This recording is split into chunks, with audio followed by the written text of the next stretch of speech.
And there is going to be a very quick revision of single slit diffraction. Suppose there is a slit width and you have a lens.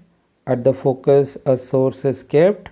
From the source emerging wavefront is plane wavefront. When plane wavefront pass through a slit width, this opening, the width, diameter of the width is A. This is actually like this. There is a cardboard sheet. There is a small opening here. This diameter or this small opening here, this diameter is what? A. This is what we call aperture. When you just place a screen in front of it, exactly the central maximum will form here, first maximum and the second maximum, and here is the first maximum and the second maximum.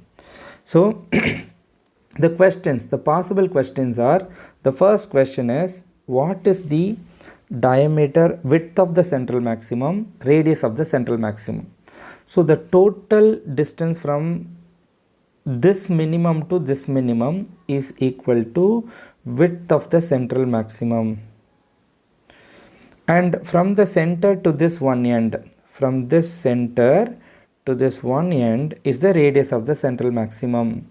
And we know, if you draw a straight line here, this angle is theta.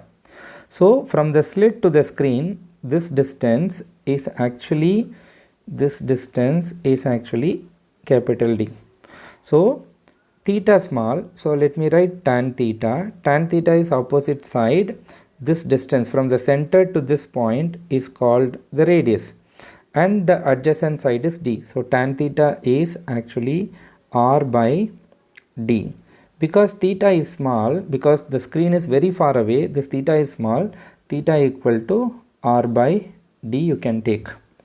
And here we already know that A sin theta equal to n lambda for dark fringes condition. In the previous video we discussed this, dark fringes. And A sin theta equal to n plus 1 by 2 into lambda for bright fringes. Now what is, but we know when the first dark fringe, this is the first dark on this side, this is the first dark on this side, So we know that for the first dark, condition is A sin theta equal to n, number 1, first dark, lambda, which means sin theta is equal to lambda by A, which also means theta is equal to lambda by A. So this theta is lambda by A, this theta is also lambda by A. Total angular width of the central maximum is 2 theta. So one important point is angular width of the central maximum. Angular width of central maximum equal to 2 theta. But because theta equal to lambda A, this is 2 lambda by A. But theta is also equal to R by D. If you want to find out the radius of the central maximum, we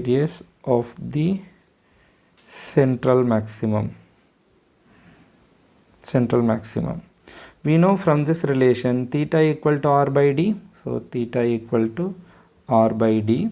From this relation theta equal to lambda by A. So R by D equal to lambda by A. In other words, R is equal to D into lambda by A. So this side is one R, this side is another R. So the total width of the central maximum is 2R. So total